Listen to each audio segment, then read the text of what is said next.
So I very much appreciate the approach that ACEI has taken in planning the Institute. In particular, the framing of the activity in the context of the term diplomacy. The word itself suggests to me an awareness that the parties involved do not necessarily see things the same way, this need for negotiation, and that diplomacy, defined by some dictionaries as requiring tact and skill, is required for success. For the purpose of my contribution to the term diplomacy at this institute, I'd like to extend the notion from an awareness of differences to an appreciation of differences. An appreciation that both parties bring to the table some good ideas and that each can learn from the other through knowledge exchange and knowledges in the plural engagement processes. That idea of learning from and with the other is a core concept in the programs that I'll be presenting to you this morning. But first, just a bit more context for my remarks. And we'll see if I'm capable of reading and clicking and doing all that at the same time here. I'm concerned that for too long, our ECE and ECD discussions with others around the world have been too one-sided, too Euro-Western dominated. I fear that the West has too often not been very diplomatic in its approach. But I also believe that that lack of diplomacy may have begun to shift. If some recent articles in the mainstream psychology and child development literature are a guide. I'll note just a couple of articles that I find both helpful and hopeful. The first is from a 2010 article by Henrik, Heine, and Norenzian in the journal Behavioral and Brain Sciences, and it is entitled, "The Weirdest People in the World." And they note, behavioral scientists routinely publish broad claims about human psychology and behavior in the world's top journals based on samples drawn entirely from Western, educated, industrialized, rich, and democratic WEIRD societies. The findings of our research suggest that members of weird societies, including young children, are among the least representative populations one could find for generalizing about behavior. The second article is entitled "The Neglected 95%, Why American Psychology Needs to Become Less American." It is written by Geoffrey Arnett, Clark University, published in the October 2008 edition of American Psychologist. And he notes psychological researchers in the United States restrict their focus to less than 5% of the world's total population. The rest of the world's population, the other 95%, is neglected. I argue that research on the whole of humanity is necessary for creating a science that truly represents the whole of humanity.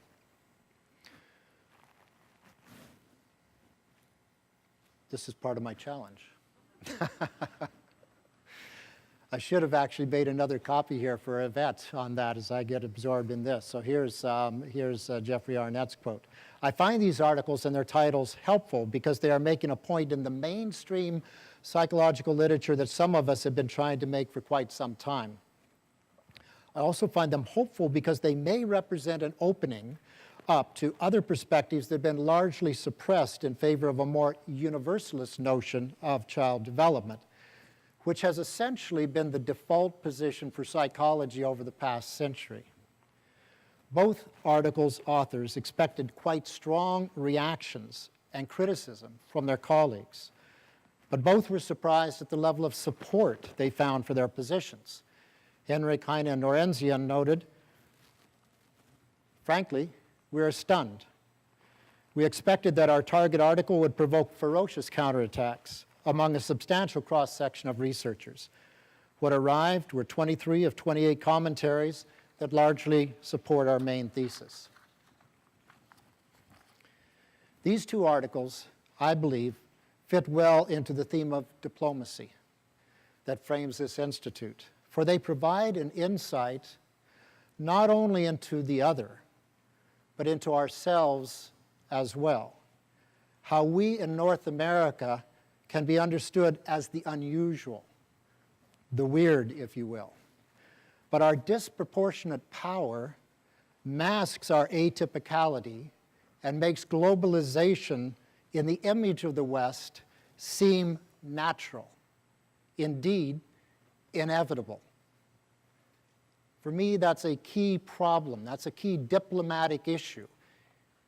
If we actually think that everybody needs to become more like us, we're in trouble. And I think one of the ways to deal with that is by becoming more conversant about education diplomacy. I think that's one of the key ways forward. The work that I'm going to describe is largely about work with the neglected 95% that Arnett refers to. Those whose voices are rarely heard despite their being in the majority internationally.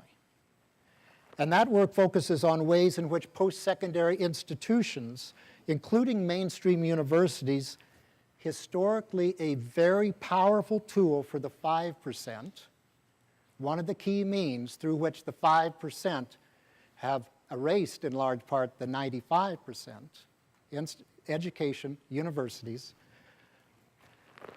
despite their being the majority internationally, including mainstream universities, can seek to better understand, to better support, and to amplify the voice of the 95% less heard.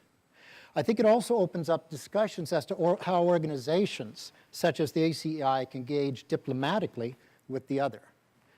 Each hearing the other, each appreciating each other, each learning from and with the other. So my presentation will focus on these three programs. The First Nations Partnerships Program, FNPP, and you have the website there. Early Childhood Development Virtual University, ECDVU, and I do have some folders if people are particularly interested in that, some booklets. And the African Scholars and Institutions Initiative, AS&I. So if you wish to read more about these programs and the philosophies that influence them, here are three publications that address various facets of their work. Again, the one on the left, the First Nations Partnerships Program. The one in the middle is a volume that I co-authored with Peter Moss and Gunilla Dahlberg. It's now just come out in its third edition, 11 translations of that one. And the one on the right, Africa's Future, Africa's Challenge, it has some information about ECDVU, but really is a compilation of largely African voices regarding African ECD, and was a first book of its type there. But the program that I'll start with, the First Nations Partnerships Program, or the FNPP, was launched in 1989 and 90, following my being contacted by a large Indigenous tribal council in northern Saskatchewan, the Meadow Lake Tribal Council. The program that emerged from that collaboration was cooperatively and successfully delivered with 10 other tribal organizations in Western Canada, representing over 50 different communities in that following decade and a half. Lessons learned from the FNPP experience helped inform the Early Childhood Development Virtual University that commenced in the mid-1990s, and this is a program that is still very active in sub-Saharan Africa. And the ECDVU program has given rise to a set of activities that we call the African Scholars and Institutions Initiative. And the learning gained from these programs is cumulative. I will briefly describe each of them and the principles and approaches that evolved to help guide them. As noted, the First Nations Partnerships Program was the result of a contact made by the leadership of a large tribal council in northern Canada in 1989. Some of you may not be familiar with the term First Nations. It's one that's used frequently in Canada. Some of you are. The story I heard, which I quite like about how it came to be, was that the British and the French were arguing who got there first. This was overheard by Indigenous peoples who said, you can argue about who was here second or third, but we're the First Nations. And that actually carries some power in the politics of Canada, that statement. So I'd been invited by the Tribal Council because they wished to develop early childhood programs on reserve, that is, on their own lands and in their own communities. And they wished to train their own community members as early childhood professionals. They were concerned, however, that in their experience, education and training had too often been a corrosive agent, working to dissolve their own culture and perspectives. They didn't want this to be the case with their early childhood training program, where their own community members would be the agents of their children becoming disconnected from their own culture. But they also wanted their graduates, their community members, to be respected off reserve, outside of their own communities and larger centers like Edmonton or Saskatoon. So the council leadership, they had visited other post-secondary institutions near them. And some said, yes, we have an Indigenous ECE program. But when they examined those programs, what they often typically found was that it sort of had a composite First Nation. You know, there was a little bit of Mi'kmaq, a little bit of Tsimshian, a little bit of Cree, Dene, what have you. And the community members said, we don't know a First Nation that looks like that. We in Meadow Lake are not a little bit of all of these different things. We are the Cree and Dene people of Meadow Lake. And what of us is in here? That was their basic question. And the truth of that is that nothing of those people specifically, the Cree and Dene of Meadow Lake, could be found in those curricula. So with the tribe's guidance and participation, we used an open architecture to design a co-constructed and co-instructed program that we called a generative curriculum. A curriculum where both local knowledge and Western book knowledge, Western knowledge were presented, valued, both, and discussed. But where the outcome of that discussion is not predetermined. It is generated through those interactions among students, respected community members, and elders, instructors. This is not, as you know, the way post-secondary education typically operates. Western or otherwise, typically knowledge in education institutions is predetermined, passed on with students expected to learn and remember. And that's a knowledge transfer approach. What I'm talking about is a knowledge generation approach. But it takes you into this space of indeterminacy, which makes many professionals, many universities, many programs quite uncomfortable. You're not quite sure where things are headed. The generative approach appreciates that they're not just one knowledge, but many knowledges. So with the Western approach, Western knowledge and perspectives can be brought in through books and other publications, but the local Indigenous knowledge is more often oral, and its traditional means of transmission is oral. What we have here is a scene inside one of the classrooms then of the FNPP program. And the gentleman to the right sitting there is one of the elders from the community. He had just been presenting on some topic. The younger woman on the left is holding a talking stick, which means basically she has the authority to speak. She is holding the space for speaking. And what she's saying here is being in this program, actually this is a quote from her, I don't know that she's saying that at that moment, but being in this program is like having the best of both worlds. We'd love to learn what researchers have found out about child development, and we'd love to learn more about our own culture, how we can use it to help the children of our community. So knowledge holders in the community, many of whom were elders with little formal education, became respected for what they did know rather than for what they did not know. And it was the ramifications of this point that an evaluator, herself an elder, but from a different tribal group, noted regarding the impact of the program. Not only had students learned the material well, completed the program in large numbers, but the role of the elders and key others had changed dramatically, from virtually no day-to-day participation with tribal affairs to active representation in virtually all aspects of tribal governance.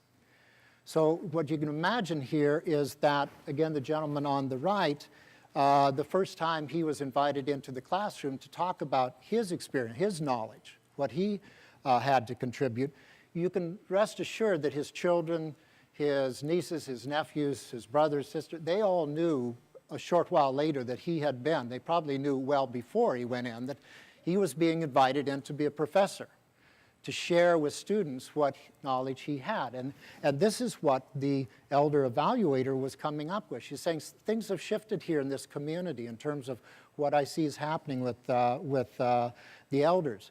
They're suddenly showing up on all kinds of committees. The way in which they're viewed by the community is different. And this was one of the administrators in Meadow Lakes speaking to the evaluator. Because the community was invited into the classroom and the students' learning extended into the community, the impacts of the training were not limited to the student cohort. There was a ripple effect that reached out to all aspects of the way that we as a community think and act with respect to young children and families. Everyone was transformed. So I often think of this dynamic in terms of where community members come in as part of the instructional process when I see young early childhood educators who are so very nervous about parents coming in and spending time in the early childhood program, right? That hasn't been part of their training experience. They haven't been sort of partially educated through an interaction with parents. We have created these very isolated places where we say education takes place. And it's got one person like me up front, you people, the students, and we somehow or other have come to believe that somehow conveys all of the important information that you need. But there are hosts of people, parents, families, children, that actually need to be a part of our early childhood educators' learning. And they need to become desensitized or positively sensitized to those people, those voices, those ways of doing things. But it is not our typical traditional post-secondary or even primary and secondary structure. So I think there's a lot, when we talk about education, too often I think we imagine that's what we need. We need more education. But I'll share with you here, I think it's coming up on the next slide. Yeah, so after 7 of these programs that we had delivered, different parts of Western Canada, did another evaluation. And the reference there at the front is taken from that same period of time. Statistics Canada in the mid-1990s had done a study showing 20% of Aboriginal people who enrolled in colleges completed their programs. What we were finding with our 118 students in 7 partnerships is that 86% completed 1 year and 77% completed 2 years. So we're about 3-4 times higher than what was being recorded by the National Statistics Organization on that. But what my point here, one of my points here is that A, we can do better, but B, when we have post-secondary institution deliveries of programs where only 20% of the students coming in complete, that's not capacity building. That's capacity depleting. What you have are 80% of the participants coming in who leave there feeling they're a failure.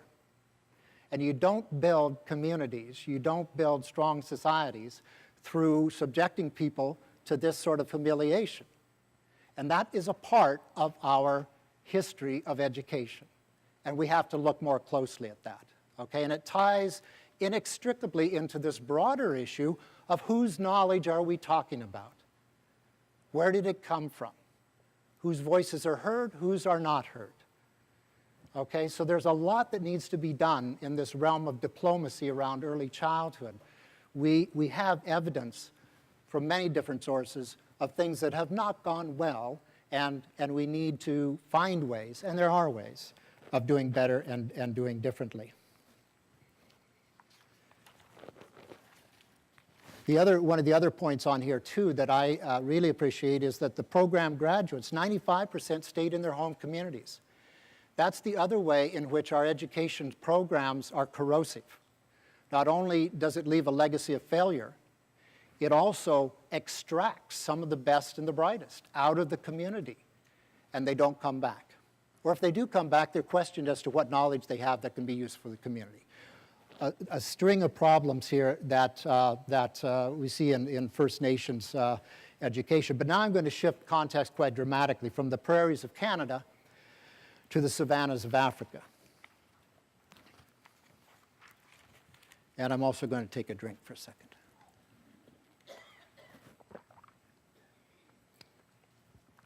So in the mid-1990s, as we were beginning to work with other tribal partners in British Columbia. I was contacted by a senior administrator at UNICEF in New York. Dr. Cyril Delay, originally from Mauritius, had become aware of the generative approach being used with Indigenous communities in Canada, work we were doing, and asked if I'd be interested in working with them, UNICEF, to promote ECD capacity in what I tend to call the majority or developing world. And as noted, there are many different terms that are out there. And I was delighted by that invitation.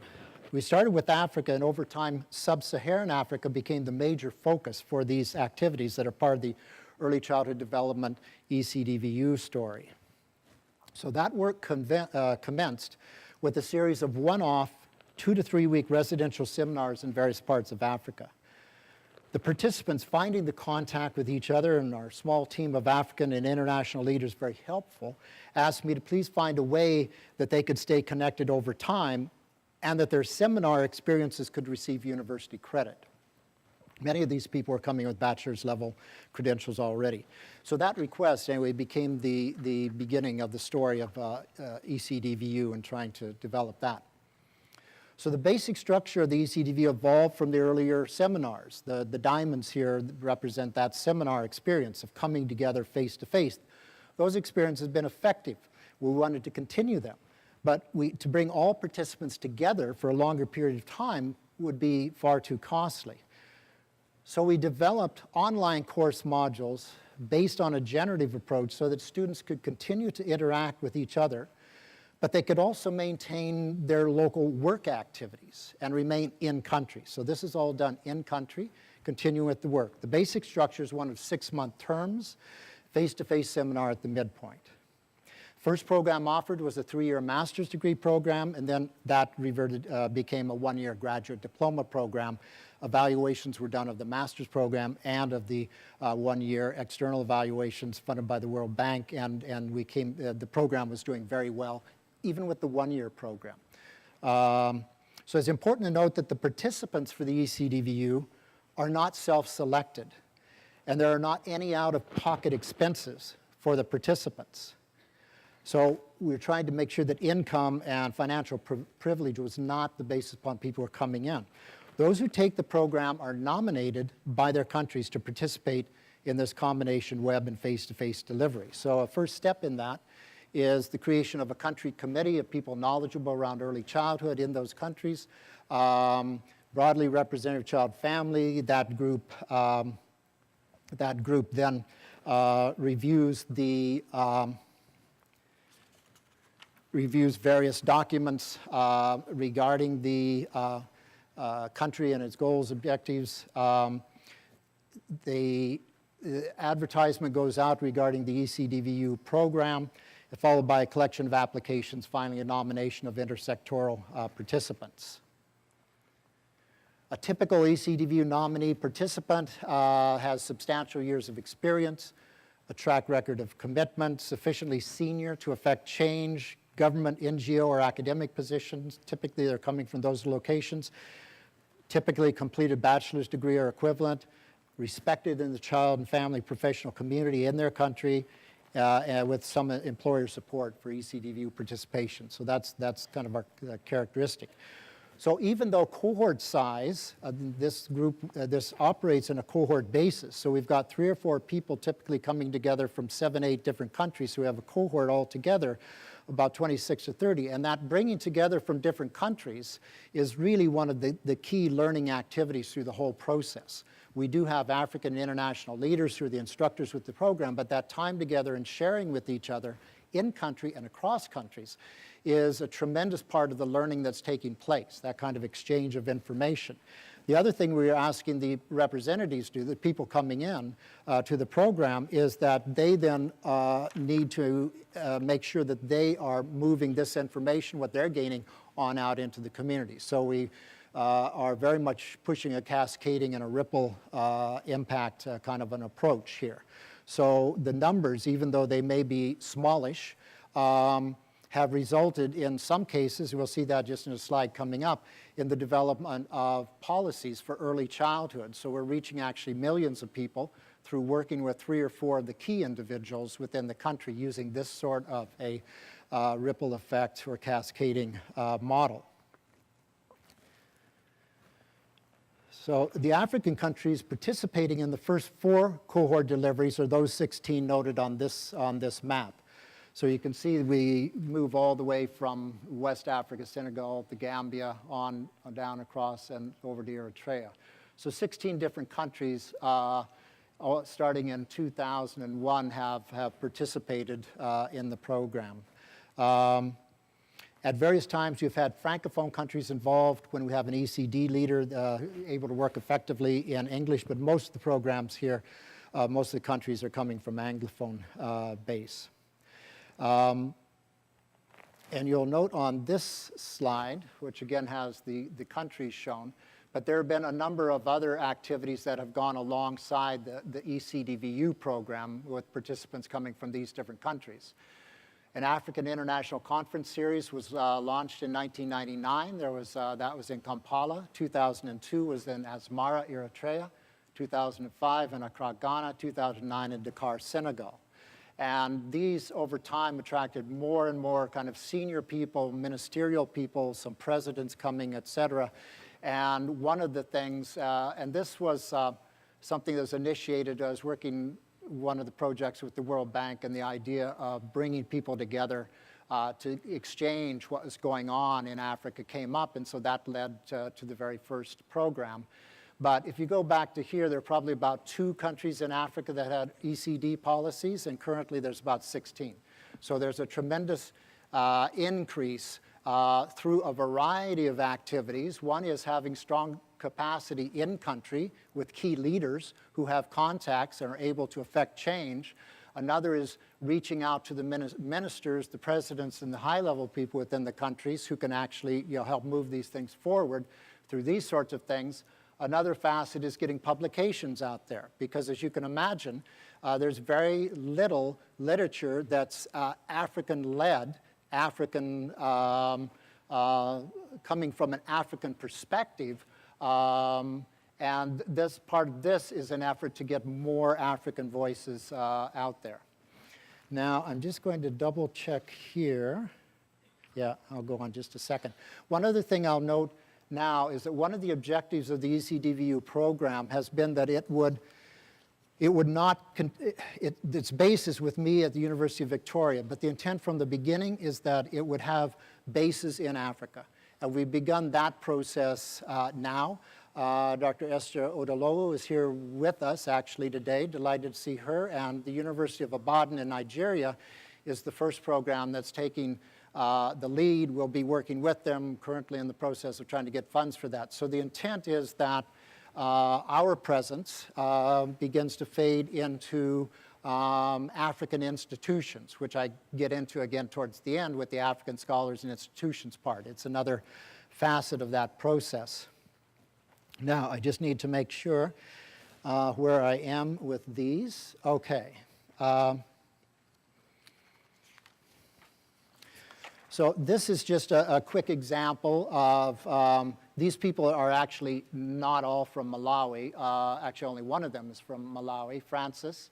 But it gives you a sense of the use of web and linking up that way. People from across different countries, Nigeria, Uganda, Malawi, Zanzibar. And within Malawi, the original team, the ECD group that came together, identified national government ECD policies were a key thing for development in Malawi. And within the delivery of the first master's degree program, those were in place.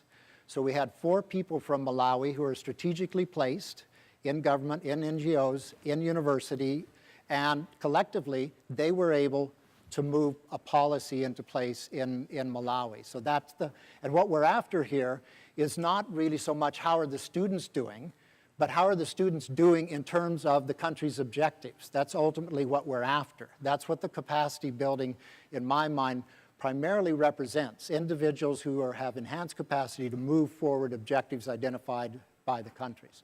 So that was one of the things that the original group of 5, I think, actually, from Malawi. And then rural support activities were being initiated by other members of that team. There was a single mothers initiative in a rural area that one of the participants took on, and it became an award winner. And then new training initiatives being identified for the University of Malawi, the Chancellor College program, and that's still work underway. Through all of this, in the case of Malawi, UNICEF was an invaluable partner. The country rep for UNICEF was amazingly supportive of early childhood, and that varies so much from country to country. Some places we've never had UNICEF support, some places we've had support for every cohort. And so a lot depends on who's the country rep in terms of the dynamics that you'll find and what can be done. And you can say that about other key groups as well. So this next one, this just gives you some quick idea then of the other countries and some of the key areas. Tanzania worked on formation of a countrywide ECD network. That network, TechDen, is now the chief mover in Tanzania in terms of early childhood. That group did something that I have not seen in any other country anywhere. They managed to bring 4 ministers together at the same time, same place, all talking about we need ECD. I can't get that in British Columbia, and the TechDen group got that in Tanzania. So the power of these individuals who know their countries, who know their contexts. The World Bank couldn't orchestrate that. UNICEF couldn't orchestrate that. But the people on the ground, if they actually if we've actually provided support, can do these things. It's a key, it's that linkage between what we're talking about globally and locally. Globally, none of the UN group can accomplish anything on the ground. They aren't on the ground. But there are people on the ground who can do that if we're working, and will want to do that if we're working diplomatically. If they feel that it's simply a donor-driven agenda, they won't, nor should they. Why should they? Or they may be on side while the dollars are there. When the dollars are gone, that initiative is gone.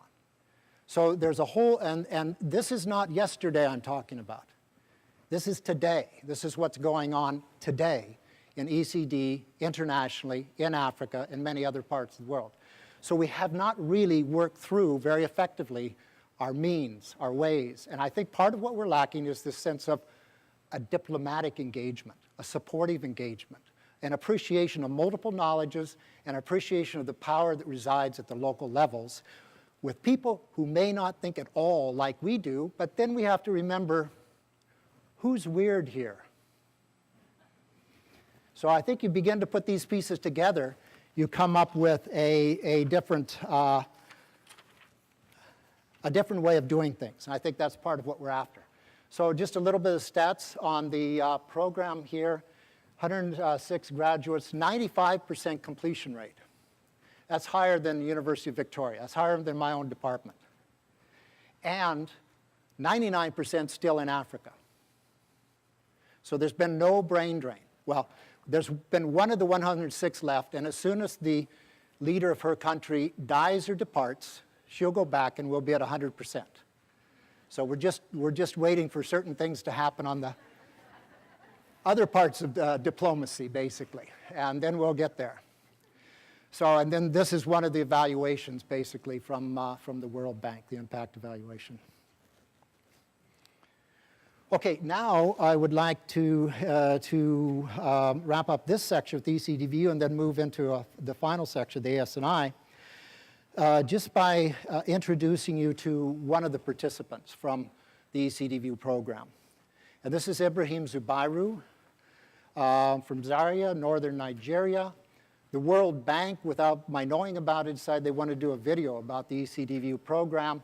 And at the point that they were getting ready to say, well, what countries, et cetera, then they contacted me. And Ibrahim is one of the individuals featured in this ECDView video. There are leaders, ECDView leaders from Nigeria, from Ghana, and Malawi. And I'll just show you a quick excerpt, and this is this is always where I get a little nervous. Well, when I press the button, is it actually going to be a video? You know, is that actually going to happen? So we'll... This is Zaria in northern Nigeria. A Muslim town in a region that has been beset by conflict between religions. Zaria is where I come from, mostly dominated by Muslim Hausa people. And we have an emir, we have local leaders, we are just a traditional setting. It is a city where one man's career in education has always been about resolving conflict. I'm a simple man. I am Ibrahim. I'm a child of Malam Zubairu, who is an imam. He engaged in community help. Most importantly, local orphanage, because he developed that interest. My father cherished education very well. In fact, I got this interest from the interest of my father. I'm a lecturer with the Department of Educational Psychology and Early Childhood Education. Federal College of Education is a teacher training institution. In the case of Ibrahim, the World Bank was involved with the federal government, with the state government in terms of ECD, and they identified the importance of training colleges being involved. And individuals then were asked if they were interested in being a part of this program. Ibrahim's provost immediately thought of him. You can see the burning desire in him to learn. He always wants to learn. Very hardworking, committed. It's exactly the purpose of the ECDVU, to identify talent and spread it to affect as many people as possible. ECDVU is one of the best things to happen to my life. The course is seminar-based and internet-based because it's just like, as the name implies, ECDVU is virtual university. Each student taking the ECDVU course can select or even design their own program, tailored culturally to the needs of their own country. And the program Ibrahim developed is very bold.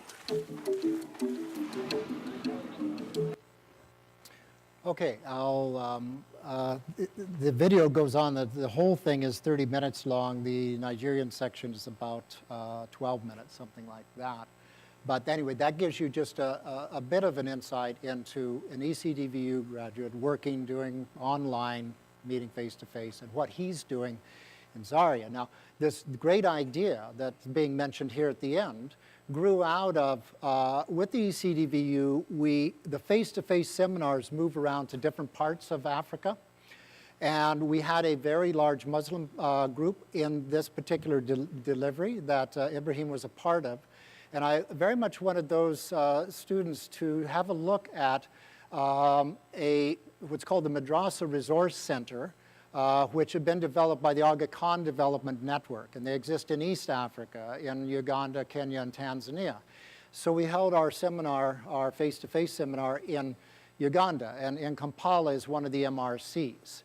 And the MRC is a very progressive type of early childhood program. You go into the madrasa, these particular ones, and you'll see activity centers and basically the kind of exploratory learning that we would be familiar, comfortable with here.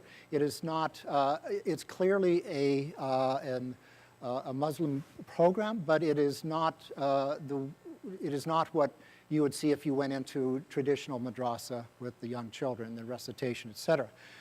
That's what got Ibrahim very excited. He thought, here's some possibilities. Here's something that can bridge cultures and contexts, and I'm going to see what I can do along this line. So what Ibrahim is able to do, which we can all appreciate here, as the son of an imam, a respected lecturer at the university, et cetera, he's able to move things forward.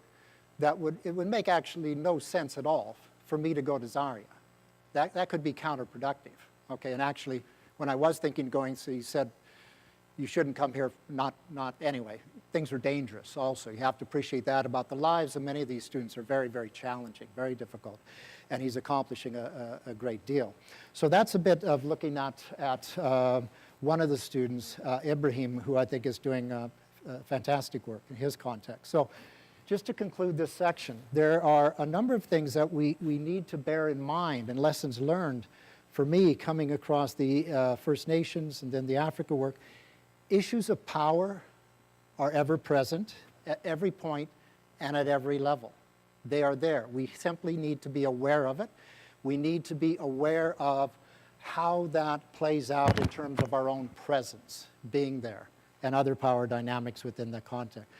Issues of what constitutes knowledge and whose knowledge counts is similarly ever present. And again, I don't think that we have really appreciated that adequately. Knowledge generation versus knowledge transfer has been an ongoing concern through all of these initiatives, as has what is meant by capacity building. Another one of these terms that gets thrown around out there, and a lot of things happen in the name of capacity building that don't necessarily represent capacity building. They can be capacity depleting, as we've seen in the case of some post-secondary programs, but they're still called capacity building. So we need to trouble that one, think about it. And I believe that these sorts of challenges require a level of diplomacy that few of us have been taught as a part of our professional or academic practice. That's not how we're trained. And I believe it is one of the key challenges in the world of international ECD. And is certainly a key challenge for the final project that I'd like to present, the African Scholars and Institutions Initiative. So the African Scholars Institutions Initiative, and I'll move forward fairly quickly through this part, is very much an outgrowth of the ECDVU, with the philosophy also influenced by the earlier First Nations work. With both First Nations work and the ECDVU in Africa, it's very clear how little child care and child development literature comes from and is led by scholars from the majority world, the 95% of the world that Arnett referred to. And this is a slide actually that we've used for a number of years, making basically the same point that Arnett was in his. So we've got most of where the children live here, but in terms of the literature. And for Africa, approximately 20% of children of the world live in Africa. I would say something less than 1% of the literature is led by African scholars, which is a fundamental reason for initiating this ASNI, African Scholars Institutions. So given this paucity of research and literature, my colleague, Dr. Kofi Marfo, originally from Ghana, now at the University of South Florida, and I were pleased to see the Society for Research in Child Development, SRCD, okay, which, in many respects has been one of the places that I think that Arnett and others may justifiably be critical in terms of the power of some of the ideas and the moving out into a sort of sense of universalization. We're delighted when they they came up with a call for special workshops addressing these three areas: the perspectives and methods of multiple disciplines, cultural and contextual diversity, international perspectives. So Kofi and I submitted a proposal to SRCD, and it had a fairly strong frame to it. The proposal is designed to help advance ECD and child development more broadly, that is inclusive of African perspectives, priorities, values, and scholarly leaders. This event, the proposed event, focuses on Africa because African voices as contributions driven by unique African conceptions and realities